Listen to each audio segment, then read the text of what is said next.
Hi, I'm Serenity with Serenity Kids Baby Food, and today I'm going to teach you how to make liver bone broth, which is something that I started giving to Della right about 9 months old, and I fed it to her in a bottle, so it's a really easy way to get the nutrient-dense liver into a baby.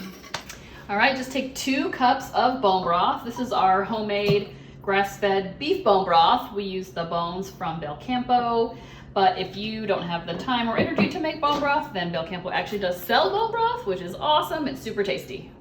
We use this beautiful organic grass-fed beef liver from Belcampo, but if you don't have access to that, then just pick any kind of liver. This is a chicken liver too, and this is about 1 ounce to 2 ounces.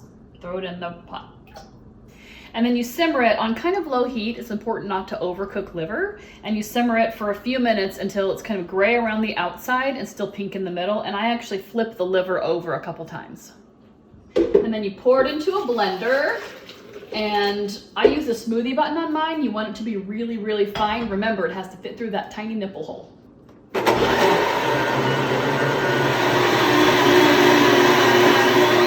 Then I strain it through a fine mesh sieve because, again, all those little particles need to fit through a tiny baby nipple.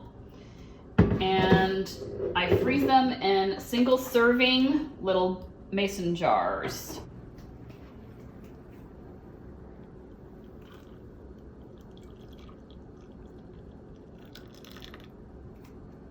So then you defrost, put it in a bottle, warm it up a little bit, but not too hot.